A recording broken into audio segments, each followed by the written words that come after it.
Welcome, everybody, to this week's edition of Pluralia Dialogos, where I'm very happy to be joined by my good friend Gardner and very soon Alex Krainer, who just hopped into today's studio. Alex, how are you guys doing today? Hello, I'm very well, thank you. And you? Good. Yeah, you slipped in right at the last minute. That's very good. You're a showman. All right, so guys, I want to ask you guys a lot. I brought you both on because you're both brilliant analysts. You got a good sense of history. You got a good sense of the future, and you both have a certain faith in humanity, which I think is sometimes lacking in our otherwise cynical, black-pilled world that requires desperately some sense of like, what do we do? That being said, it doesn't mean that the battles currently in play are in any way guaranteed. There's a lot of challenges. We've had a very busy opening couple of weeks of 2026. Everybody, I think, has been paying more attention than they thought they were going to about the world situation, starting with Venezuela, major ruptures going on there, major shifts, followed up by a potential blowing up of Iran, which seems to have simmered down. We've got new accelerated discussions around the Arctic, around Greenland, around Canada's destiny within something much, much bigger. And then you've got a fight over different ideas of what this new system is going to be. I think both of you gentlemen are pretty much on board with the idea that a new system is coming online, but who will it serve? What interests will it represent? Paul, you recently wrote an article on BRICS++ challenging U.S. hegemony. It's a fantastic article. So far, I've read most of it, 80% of it. And you just published this, yesterday? So you're making the point right now that there's a race around the BRICS++ groupings that are fighting for this new system. And then on the other hand, you have certain older vested interests. Could you say a little something about where do you think we are right now in that context as a big question? And then we can go into more specifics with Alex as we open up our conversation today. Yeah, well, first point, just one thing you left out, which no one in the world's talking about, is we're in the biggest arms race in the history of humanity, and the New START treaty is expected to expire February 8th, unless it's renewed. And Trump seems to be nowhere. He hasn't prepared anything, as far as I can tell, or the Arms Control Association, my reference, for a new treaty of any kind, or how he plans to bring China or other states into it. So in my view, we are walking into a massive arms race. We already begun that with the deployment of intermediate range missiles. The Russians are rusty, how do you pronounce it, intermediate range missile used against Ukraine twice now. This is a nuclear capable missile, hypersonic now. Putin threatened to build this. We just read for my next book, I'm working on this subject. He threatened that way back in 2008, in April 2008, directly to George Bush, that this missile was a better way to counter missile defense systems than developing Russia's own missile defense systems. I looked at the word up. Well, I'll talk about that later. But anyway, that's my first problem. I'm afraid we're moving into a massive arms race. In terms of the BRICS, and then there's the other dimension of this new warfare between the U.S., Russia, and China is the economic front.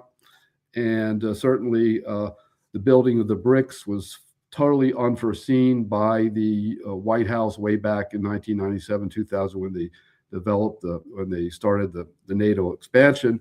And that was threatened back in 97, 98, that if you expand NATO, Russia's going to turn closer to China, India, and other states. And Primakov started the new multipolarity movement and what was called the RICS, Russia, India, China first, and then it became the BRICS, with Brazil and South Africa added. Now, my God, I don't know how many states have applied. It's in my article.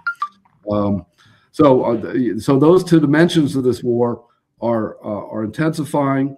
Both are Trump's only tools in this war tend to be tariffs. And he's using them against both Russia, China, as well as U.S. allies in Europe.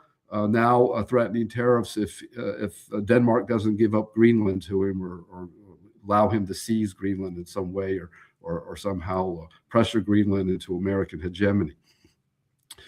So those he's using primarily old-fashioned geopolitical tools of military force and pressure to counter what are deeper economic trends, and in the long run, that doesn't work.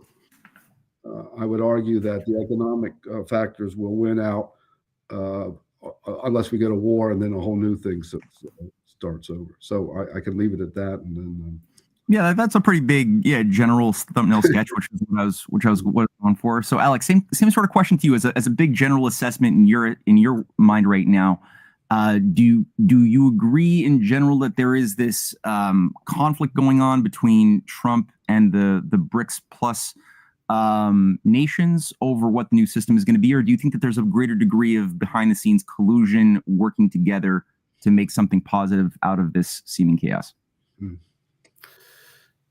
Well, on the facade of issues, it does appear to be that way. However, I'm not completely convinced that this is correct.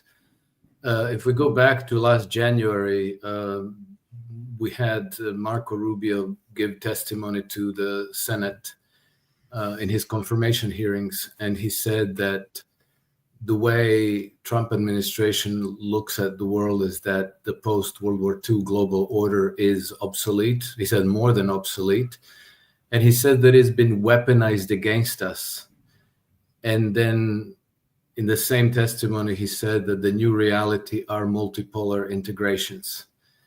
And in that sense, I think that, well, on the premise that Marco Rubio was being sincere in those statements, and I don't see why he wouldn't be. I think that the United States is going to be looking for ways to be a partner with the BRICS movement. But, given what we know about Trump and probably an entrenched sort of a mindset that is probably still there in the minds of many, many U.S. officials, maybe most of them, the United States has to lead the pack.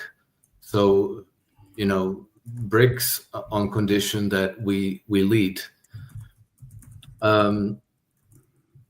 Looking at all the conflicts that have erupted around the world since Donald Trump took power, or, that have festered around the world, a lot of it doesn't seem to make a whole lot of sense.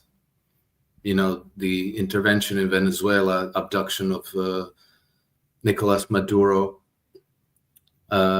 Trump's strange peace initiatives in the Middle East, his seeming commitment to regime change in Iran, his seeming commitment to the security of the State of Israel, his relationship with Russia, which seems to be fluctuating from hostile to friendly on a weekly basis. It seems like madness, but I think there's method to the madness. And the farther I look and the deeper I research into what's going on, the more convinced I'm becoming that he is taking on the old global order, the post-World War II global order, that he's absolutely demolishing it. And then I think that the relationship between the United States and BRICS is yet to be defined. And I think that it's going to be defined inevitably in partnership with Russia and China, because if you're going to embrace the multipolar integrations, then your partners are Russia and China, primarily. And that's who you're going to have to talk to. And, as Sergei Karaganov said, the way the Russians see it is that they have to help the United States transition from being a global hegemon to being one of the major powers in the world in the way that's least disruptive as possible. So I think that this is the process we are observing in the world, and I do have a very, very strong impression that the actual target of the Trump administration is the old global order led by the United Kingdom, the undead British Empire. And if we scratch below the surface and also ignore Trump's public antics, because that'll give you brain injury if you go by that, I find more and more substance to that idea. Paul, so based on what Alex just said, I know in your recent article you pointed out the C5 proposition that Trump. Okay, yeah. So he put forth the C5 proposition. To what degree that's serious, I'm not too sure, but apparently it came out in the first draft of like the foreign security doctrine for the United States, and that was just put out a few weeks ago, December, I guess. And it called for, I guess, it's U.S., Russia, China, India, and Japan as the potential five. Yeah, and it leaves out the Europeans. And this is where I was going to tend to agree with Alex, except that this was taken out. This is too controversial in my view for the American public to see that in an official document that the United States is really excluding the Europeans and going to agree with Russia, China, work with Russia, China, India, and Japan as the primary powers. And therefore, I'm a bit worried that I do agree in general that the United States has to make amends and reconcile with both Russia and China. Otherwise, we're going to be in a disaster. I just don't see it happening yet. And I don't see Trump's policies leading in that direction yet. They certainly didn't do it in his first term. And while I agree with his rapprochement with Russia, as Alex said, he flip-flops back and forth. One minute he's pro-Russia, next minute he's against. And that's why I mentioned the arms race, because he really needs to get a deal with Putin on the arms at some point. Otherwise, the arms themselves will become an issue that will disrupt any kind of rapprochement that we will try to make. The main thrust I see Trump still going after China. That's his main problem, and as long as that happens, China itself will find ways to counter Trump's efforts to contain it or put higher tariffs on it. And there's the Taiwan dispute, the geopolitics of that.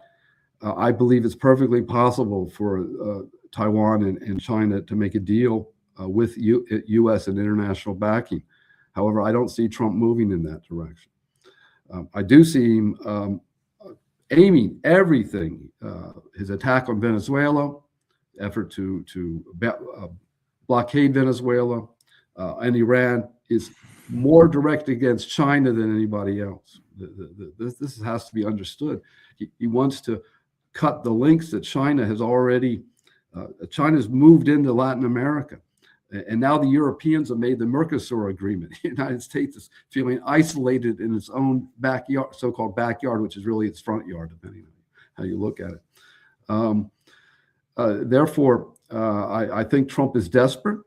I think that's why he's erratic. He doesn't know which way to go, because it's not multipolarity. That's a really ideological term. It's a whole range of different threats on different levels that's undermining American hegemony, and that's a reality. I agree. I agree. American hegemony is falling. And I agree with the comment that it needs to be managed in such a way, and the United States has to be led to understand that it has to step back from global hegemony. Britain had to do that before World War I, and we still got World War I. And the United States, it's got to step back from this hegemony. Otherwise, we will have World War III or IV, however you count it. And therefore, my problem is here, it's not criticism of anything. I just don't see Trump moving. He's so erratic and provocative that he's destroying his own, not only his international reputation, international trust, but domestic trust. The Americans are furious. An ICE agent kills a woman in the car with no provocation. I mean, this is tearing American society apart. And the Trump people just whitewashing. And that's why I say domestically he's losing support, and internationally no one trusts him. Look what he's doing. Look at the protest in Denmark and in Greenland against his new threats to Greenland. I just see he's alienating the Europeans, and in my view, he's not gaining support from Russia or China either. Well, I share your concerns, Hall. I hope that Alex is right, but Alex, let me throw this at you. It does seem like there could be much more less destructive paths that could be taken if, like, for example, I mean, in the case of Venezuela, we've had tankers that were, bound for Russia that were confiscated, one of which, with the help of the British working with the Americans to confiscate that tanker full of oil that was part of the Shadow Fleet.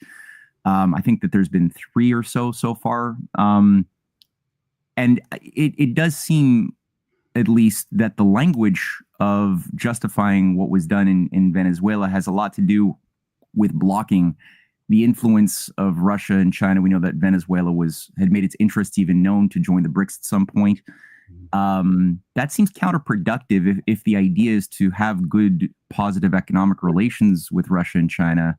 So I'm wondering, also, I guess the discussion on the Greenland front, a lot of that seems to be pushed in such a manner that it is vectored around trying to stop Russia and China from having influence in Greenland.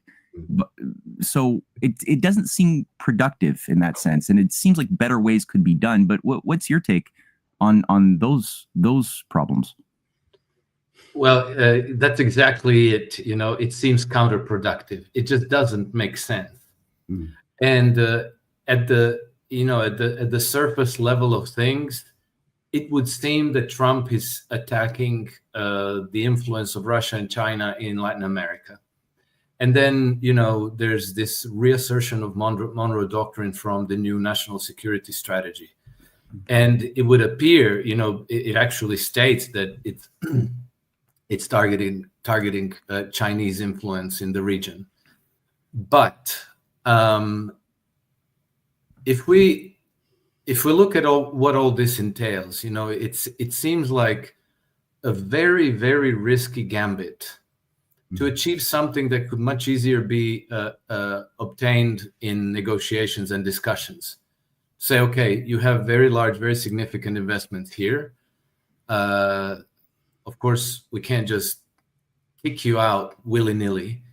Let's see how we will agree to share our influence in this region. That would be the easy way to do things.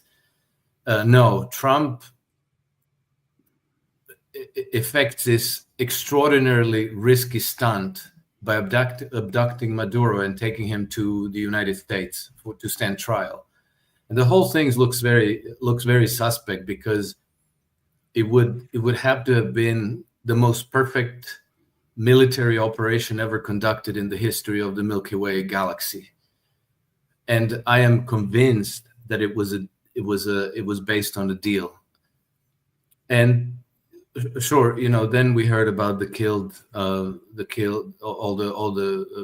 Cuban guards that were killed, and the bombs were dropped. But still, it's a massively unlikely story. Trump has been saber rattling in the Caribbean for 4 months at that point.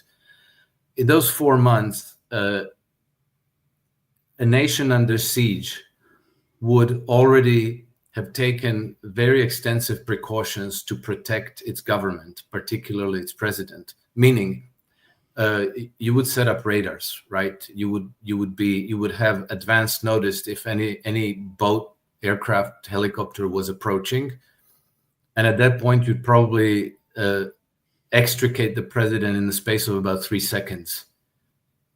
None of this happened. They even dropped bombs on Caracas on their way in, and nobody woke up. Nobody took any measures, and they just picked him up together with his wife, which is not an irrelevant fact in this whole.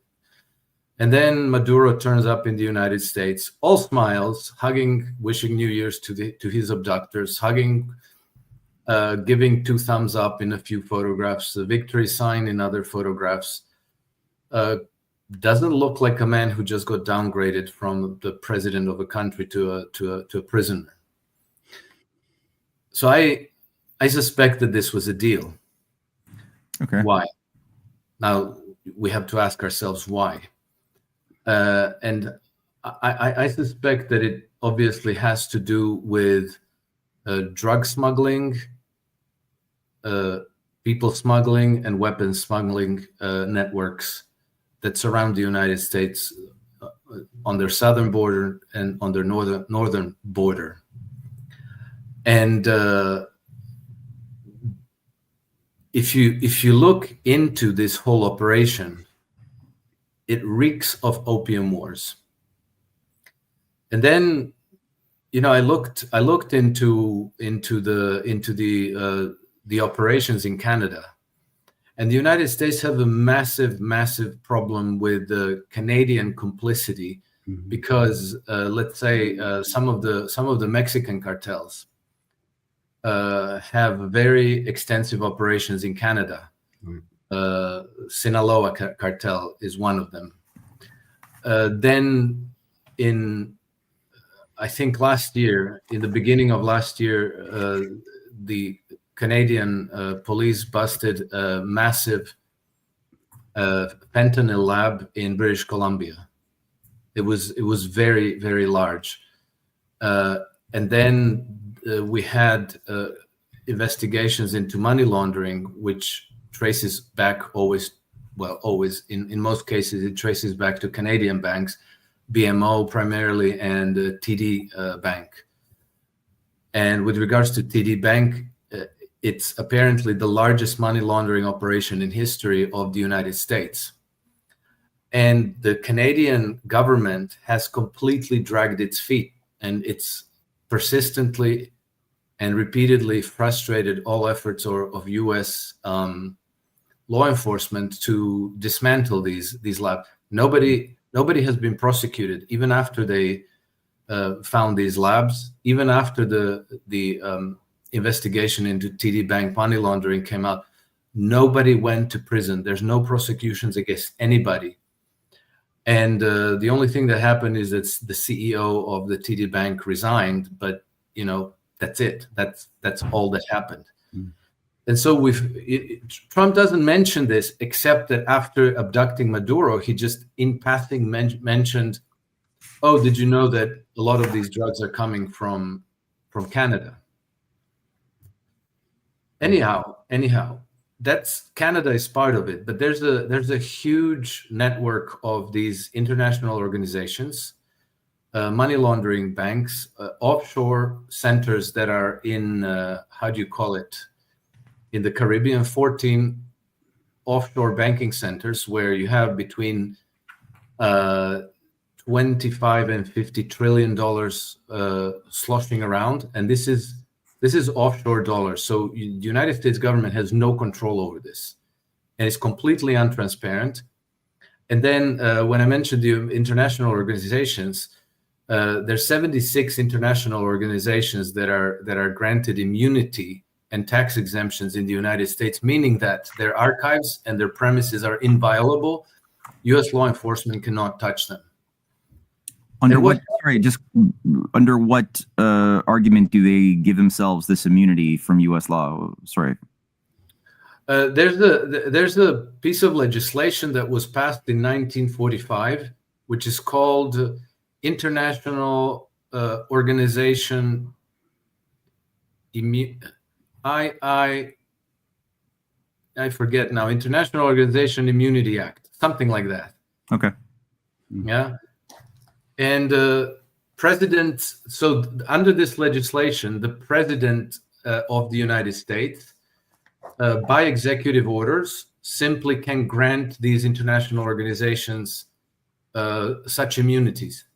And when we talk about international organizations, this includes the World Health Organization, this includes the Gavi Vaccine Alliance, International Panel on Climate Change, World Food Organization, and on and on and on. So these are international organizations that are covering, climate change, public health, regional security, all kinds of things, and most of them are pretty much on track to implementing the global goals, the Great Reset, the UN Agenda 2030, and so forth. And there's no accountability by any national government in the world, including the US government. Okay, several days after abducting Nicolas Maduro, Trump announced that the United States would be withdrawing out of 66 of these international organizations.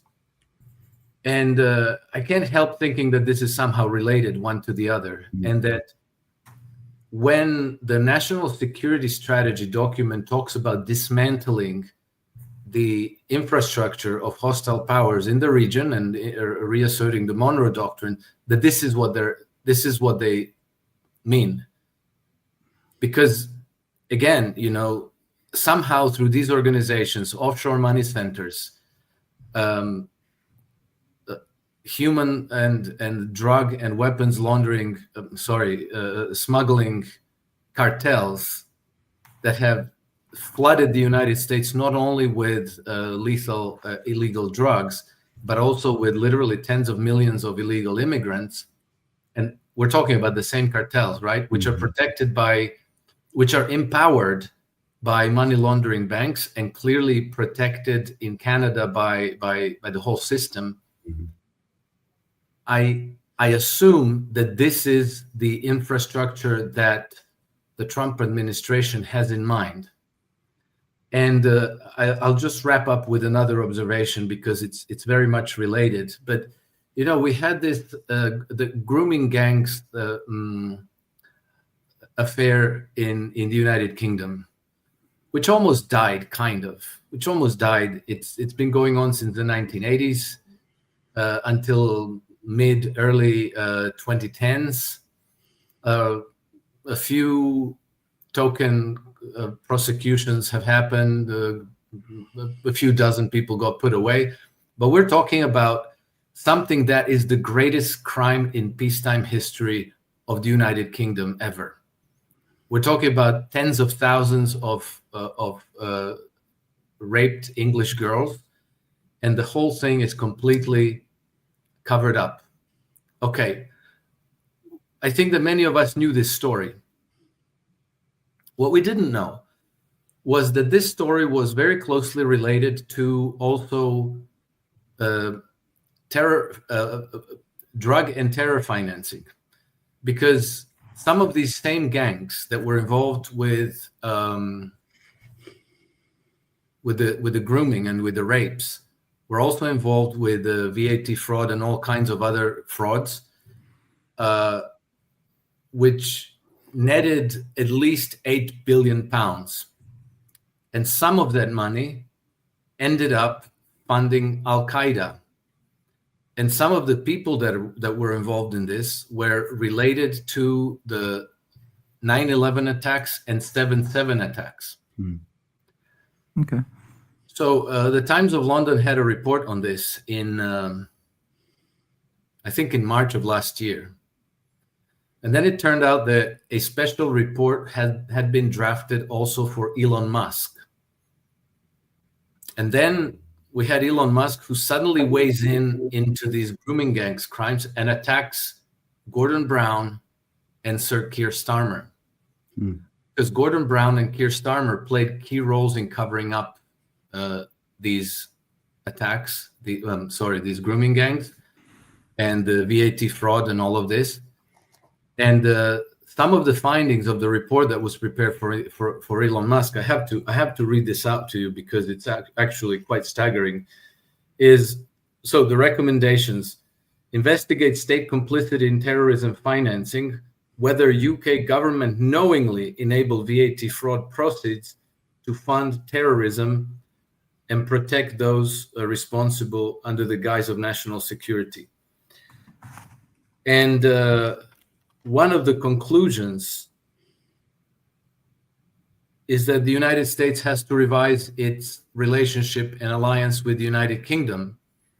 And then on 6th January of this year, inexplicably, Elon Musk tweets, and this was for a while his pinned tweet, a poll asking, America should liberate the people of Britain from their tyrannical government. Yes, no. Hmm. So it seems to me that all of this is somehow related. I don't know how Nicolas Maduro squares in this picture, but in the end, I reached a conclusion that a plausible explanation is that Nicolas Maduro was extricated from Venezuela in order to preempt a regime change in Venezuela, because I think that what just happened in Iran recently was being prepared for Venezuela, that a regime change was being prepared. This is why they gave Maria Corina Machado a Nobel Peace Prize. It wasn't Trump behind that nomination. You know, he didn't lean on the Nobel Committee to do that. Because what happened is Nicolas Maduro got extricated, but nothing else about Venezuelan regime changed. Yeah, the government, Delcy Rodriguez, is she's maintaining Maduro's policy in general. The government is still standing by and large, though different priorities, I guess, now are in play. Correct. So you're saying and Donald Trump has on several occasions said, yeah, we're talking with Delcy Rodriguez. She's a very nice lady. We have a good cooperation, and on and on. So, you know, the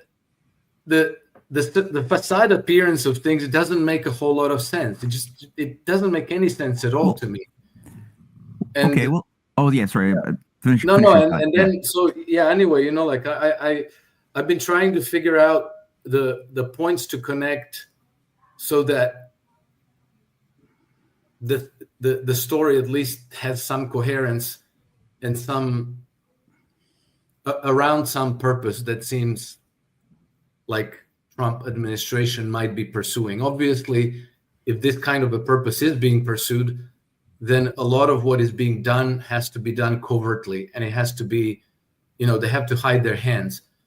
And I would go a step further. I would say almost certainly the Russians and the Chinese are briefed on this, or are even coordinating with the Trump administration.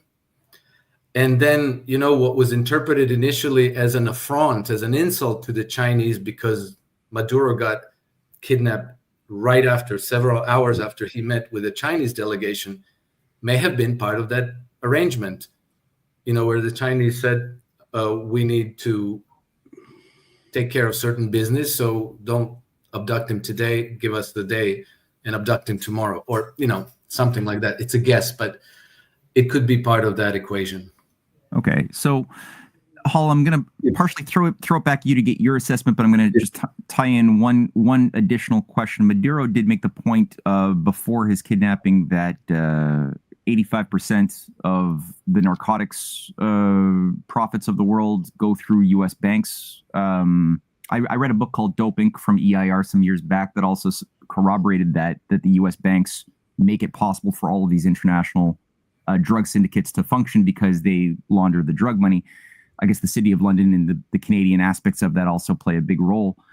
But based on what Alex just said, do you find that you're partially in agreement, totally in opposition, totally in agreement? Where do you stand? Well, I just talk generally. I don't know all the specifics of the drug trade that he's talked about, and certainly it's definitely worth investigating. But certainly from the perspective of Anglo-American relations, the British were never very happy about the America taking over hegemony. Right before World War I, that's what the Roosevelt corollary of the Monroe Doctrine was, to push Brits and Germans out of the region and assert American hegemony over it. That's the first point. And then that American hegemony was then reasserted in World War I for briefly, and then the United States pulled out again, allowing the Brits to kind of try to restore their empire, which failed. And then World War II came. And then we had the withdrawal of Britain from east of Aden. Now, my point here is that the Brits were responsible for the Iran crisis today because it was their banks that they did not want to share wealth with the Mossadegh regime.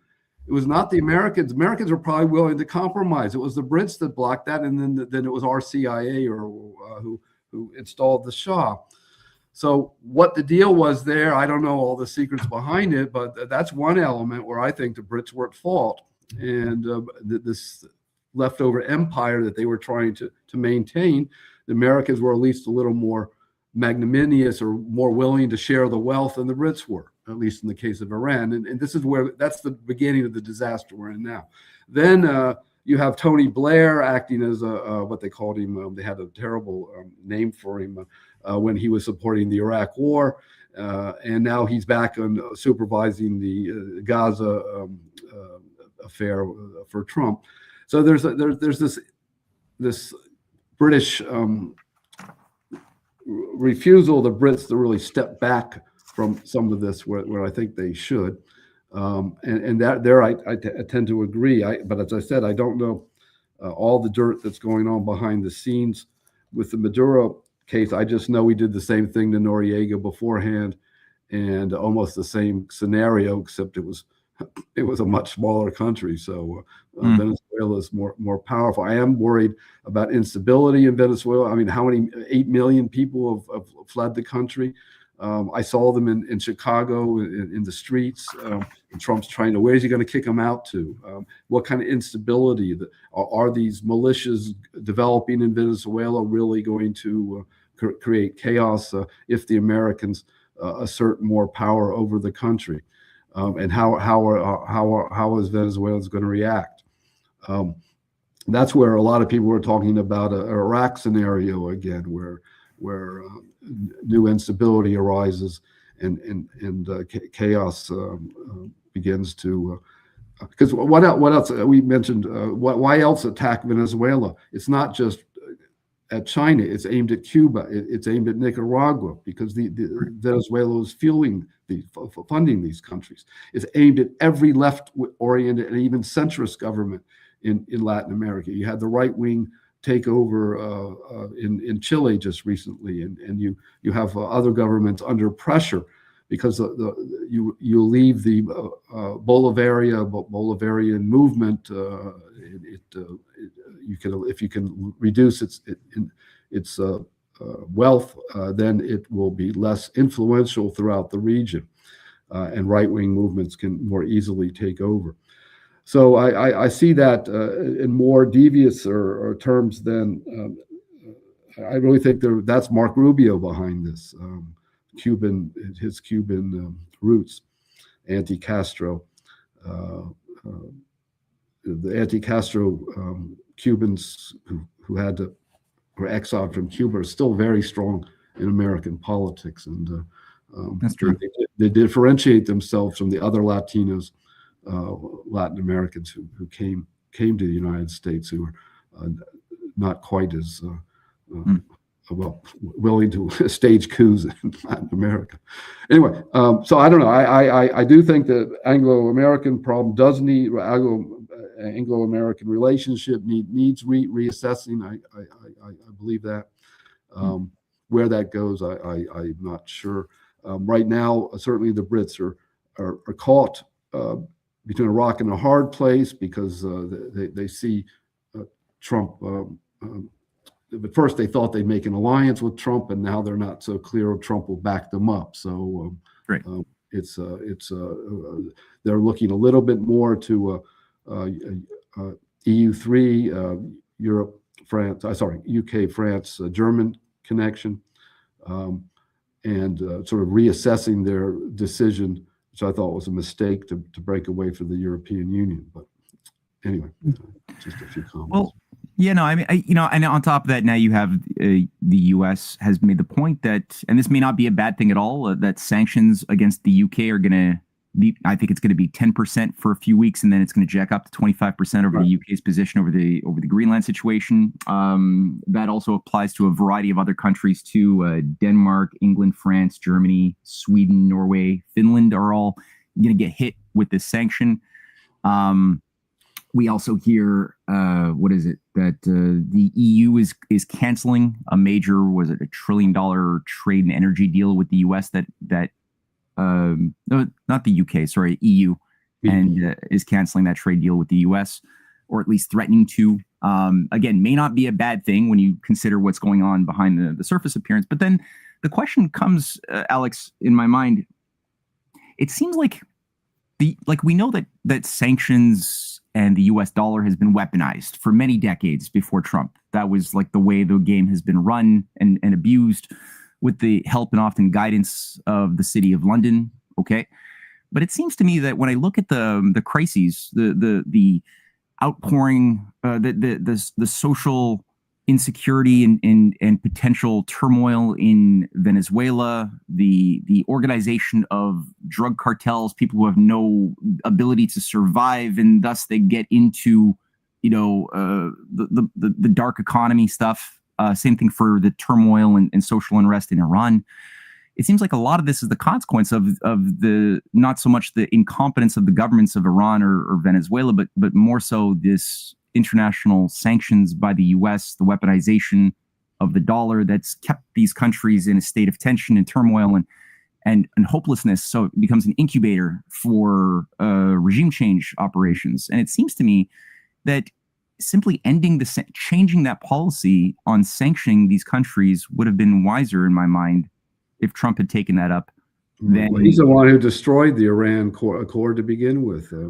He seems to have taken pride in the fact that, his sanctions have done such damage to the Iranian economy. And it seems like, are you saying that he's not responsible for that he intervened in the case of Iran, as in Venezuela, from another coup or regime change coup that was going on that he had nothing to do with, and he intervened to stop those things from happening?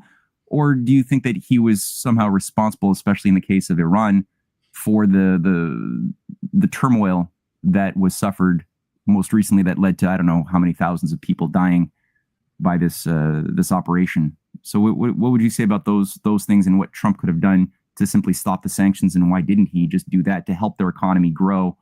That would have reduced the tension and reduced the ability for these nefarious operators to succeed in their ambitions.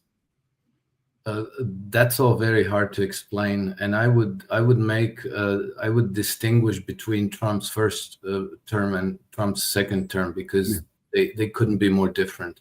Right. Remember, in the first term, he had people like John Bolton around him, and Mike Pompeo, and General James Mattis, and Rex Tillerson, Fiona Hill.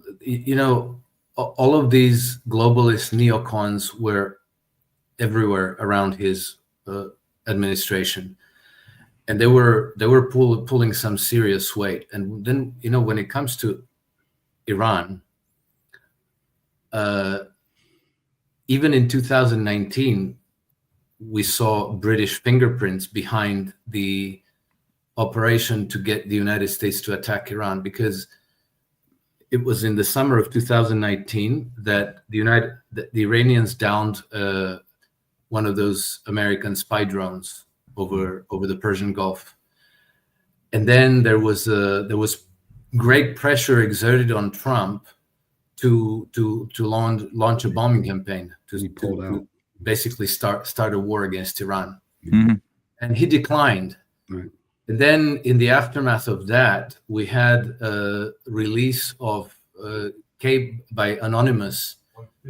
We had the release of cables between the British embassy in Washington and the Foreign Office in London, from which we learned that it was the British embassy in Washington that was behind the lobbying campaign to get Trump to bomb Iran, because when he declined, then the ambassador at that time, Sir Kim Derrick, kind of went hysterical and fired off a whole bunch of these cables, berating Trump and saying how he's inept and unreliable and had no idea what he was doing. But he said he could be influenced, and then he said we have to surround him with Trump whisperers.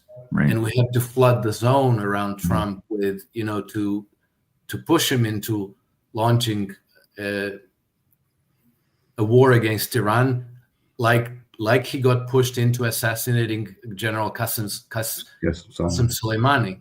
Yes, and so Kim Derrick was saying, another misstep by the Iranians, and we're going to be able to get Trump to bomb. not those exact words, but that, that was the gist of those. And then that created such a scandal that the UK had to recall Sir Kim Darroch and name a new ambassador.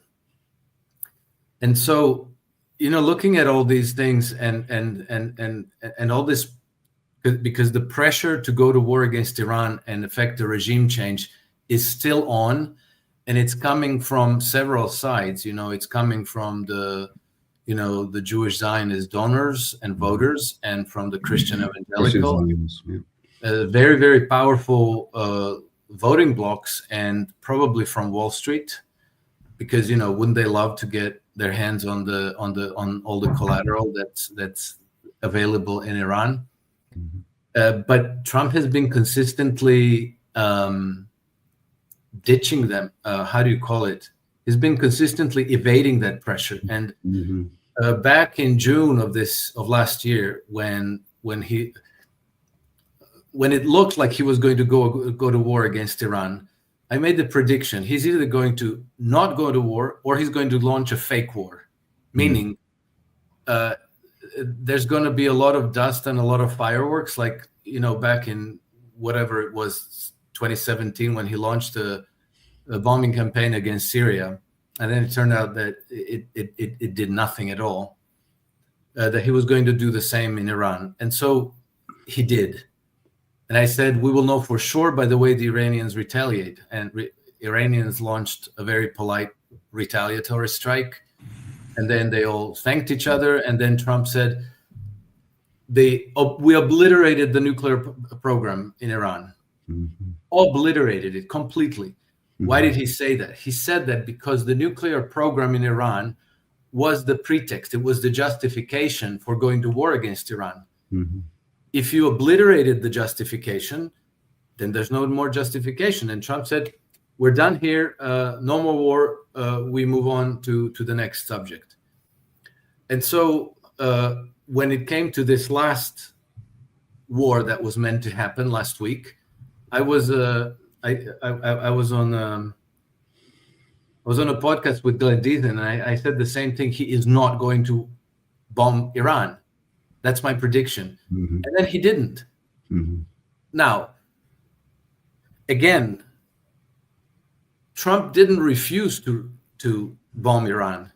He was saying, we're locked and loaded. We're going everything on.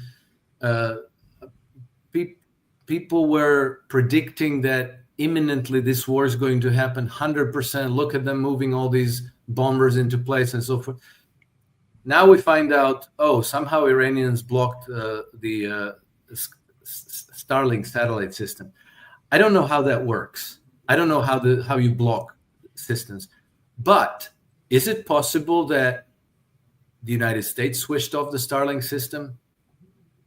Maybe. I don't know. Then also we had all these Gulf states who had, you cannot use our airspace to go and bomb. It's in the sense like, now I'm going to beat up these guys, but then everybody says like, no, we're going to restrain you. We're going to hold you back. And then he says like, well, I was going to, but nobody would let me, so I couldn't. In a way, he gave himself an alibi. That is, the Gulf states gave him an alibi. Right. The effect, the outcome, is that he didn't bomb Iran. That's the outcome. And not only that, but he put Israel in a very bad place because they activated their assets on the ground in Iran. Right. And they pretty much burned that. They burned that card because their activation was supposed to be followed immediately by large-scale bombing by the United States. Yes. And so the Israelis activated their assets, and then Trump didn't bomb. And so what we saw is that the Iranians were able to mop up hundreds of these activists and Mossad assets. So again, that leads me back to the conclusion that Trump covertly is working towards the multipolar global order dismantling the old post-World War II regime, dismantling British assets. I also know very intimately the story about how World War III didn't break up in Bosnia very recently, last fall of 2025. And I have it from a member of the cabinet of Republika Srpska that all changed since Trump came into power. We'll see. I think we'll get a good measure of Trump because now he's being pressured to pick sides between Israel and the UAE on the one side and Saudi Arabia on the other side. Yes, that's right. And again, I don't expect that he will make an explicit announcement because he can't. He has all these, he has midterms in less than a year's time, and he has all these very passionate, very powerful, and very wealthy Zionist Jewish voters and Christian evangelical voters who are so zealous, so fanatical that if he doesn't support Israel, he might even get labeled Antichrist. He doesn't need that label going into the next. That's for sure. But by the outcomes on the ground, we'll find out: did he side with the Saudis or did he side with Israel? Right. That's correct. The Saudis really going after the Emiratis right now and trying to back them out of Yemen and the Sudan. Yeah, and this is creating real tensions in the region. Ever since the Abraham Accords, when Israel and UAE linked up, there's the Saudis are now deteriorating against that alliance. Well, first of all, I totally agree with you. You can't compare Trump 1 and Trump 2, and I do agree with you that Trump has been at least trying to move towards a rapprochement with Russia and to a certain extent China in his own way. But once again, what worries me is there's so many other factors involved in his maneuvers that the effort to make those rapprochements gets jammed or convoluted in a way that he wasn't intending, and then he has to back off again and try a different approach. And that's where I see him 1 minute he's supporting Ukraine, 1 minute he's not, that's why these flip-flops are, in my view, are just so dangerous for provoking conflicts that he wasn't expecting. Yeah, I think he's running an extremely risky foreign policy. Yeah. It's very risky. But we'll see. I think almost inevitably a lot of this is being done in coordination with the Russians and probably with the Chinese as well. This is why he feels so confident to do. On this question, neither Russians and Chinese got that upset about his taking the Maduro. No, they're not. They're not. But this is where do you guys presume that there might have already have been, like a lot of people are talking about, we need a Yalta 2, we need a Yalta 2 to redefine the spheres of influence. Do you think that some sort of a Yalta 2 secret agreement might have already have been reached, and now it's just a question of piecing things together, or do you think that that's that's still something in the future, or not even a good idea? Alex, sorry. Okay. Look, I think that's entirely possible, but obviously we don't know because, there has been extensive discussions, cooperation, coordination between Trump administration and the Kremlin. Right. And mostly it was done with the involvement of Jared Kushner and Steve Witkoff. And that in itself is strange, but I assume it's because Trump doesn't dare to work through other people. He is sending people of his own personal confidence, which then tells me that there are deals that are being struck that we're not supposed to know about. Like, okay, for one example is apparently at the last meeting between Kushner and Witkoff with Putin, and strangely, on the same day, Wang Yi, the foreign minister of China, was at the Kremlin, supposedly meeting with Sergei Lavrov. I don't know. Maybe they were all sitting at the same table some of those 5 hours that they were meeting. And one of the things that they discussed apparently was reconnecting the Nord Stream pipelines. And why would they be discussing that? Because it's between Russia and Germany, and there were no German delegates in any of those meetings, which tells me that, you know, there might be a Yalta II kind of framework, at least agreement between the three powers, and that they're moving ahead on that basis. And, you know, again, that kind of gambit would have to be done covertly, by deception, in secret.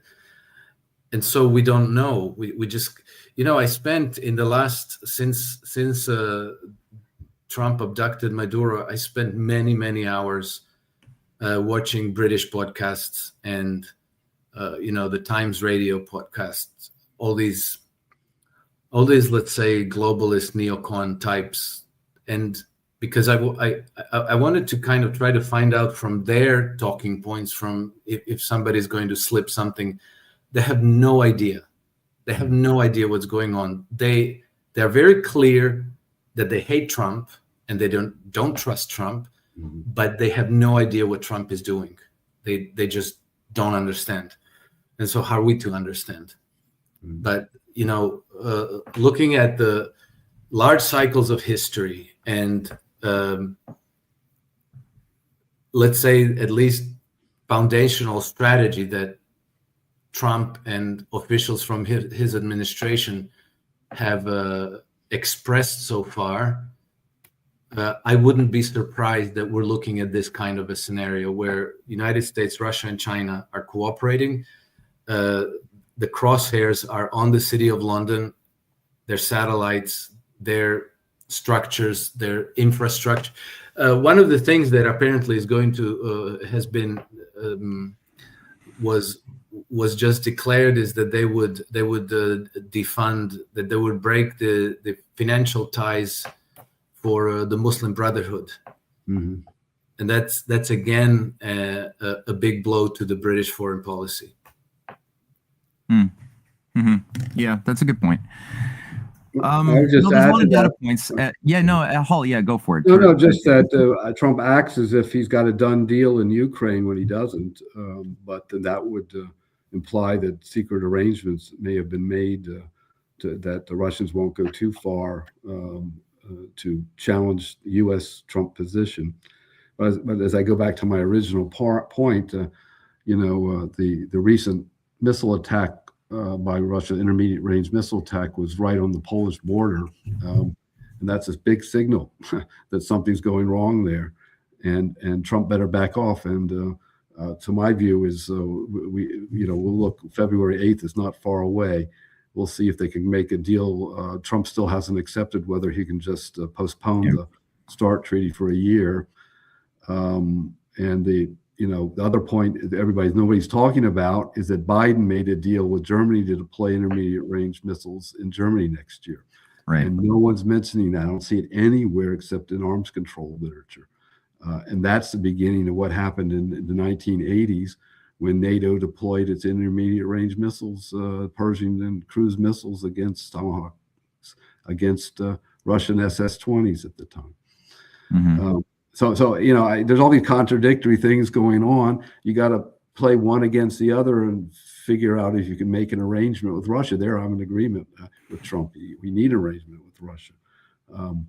But it's so dirty and it's secretive. I can't tell you what. I don't know enough inside stuff to know what's going on. Yeah, no, I think that it's there's so many commentators online who have these absolute statements that they make about exactly how you're supposed to think about our world situation, and it's people are jumping too quickly to make conclusions before just simply taking a step back and having the humility to say, I don't fully know, but here's my educated hypothesis based on the information that is available. And I love that both of you guys have that well-cultivated instinct to simply present hypotheses that are very, very well-informed. And we're going to find out. I mean, the world is moving very, very quickly, and more evidence is going to be piling on to help support the truth, right? The truth will present itself increasingly. My concern personally is that this multipolar system, you know, as I've said many times in other podcasts, is going to happen, but that the question is whether it's going to look like the type of healthy multipolar system that I love, of cooperation, of building the Bering Strait, of building trust over generations to heal from the centuries of oligarchical parasitism. That's not even a word, but this parasitical oligarchy that's latched onto us. It's going to take a long time to heal. So is it going to have that healthy type of aspect to it, or is it going to be premised on something? I recently revisited Orwell's 1984. Is it going to have that kind of contour of these structured, rigid domains of influence around that's a concern that I have. I don't know which one it's going to take. And that's why I don't like the term multipolarity, if I may say so, because the term multipolarity in itself implies tensions between poles. And therefore, it makes it difficult to bring the positive. Multilateralism is a more positive cooperative term. That's why I use the term uneven polycentrism. And there's two reasons for that. One, polycentrism is more neutral. States can align or not align with other states as centers of power. But also, and this was touched on from a theoretical point of view in Alex's comments, states are not hard cores. They're penetrated by mafia groups, by multinational corporations, financial groups.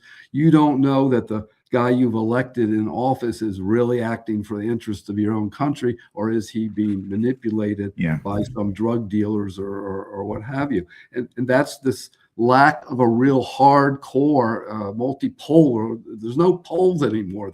They're all infiltrated by some sort of special interest, and that undermines the whole trust that you have in government. And the more I see that in everywhere, whether it's the so-called tin pot dictatorships in Latin America, or even our own country with the whole scandals surrounding Epstein and all that, you begin to see that there are nefarious forces that are intervening in our affairs. Yep. And mafia and drug cartels are certainly one of them. Guys, one thing, Alex, last thought to you. Go for it.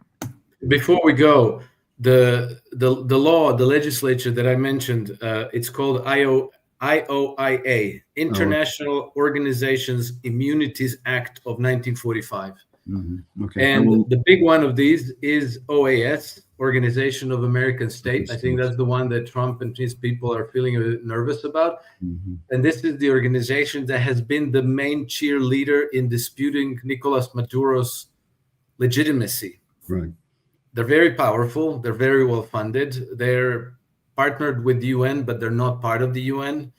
Right. And another data point to keep in mind that after the last election in Venezuela, which I think was 2024, the G7 gave a statement that they dispute the legitimacy of the election, and they don't deem Nicolas Maduro as the legitimate president of the of Venezuela.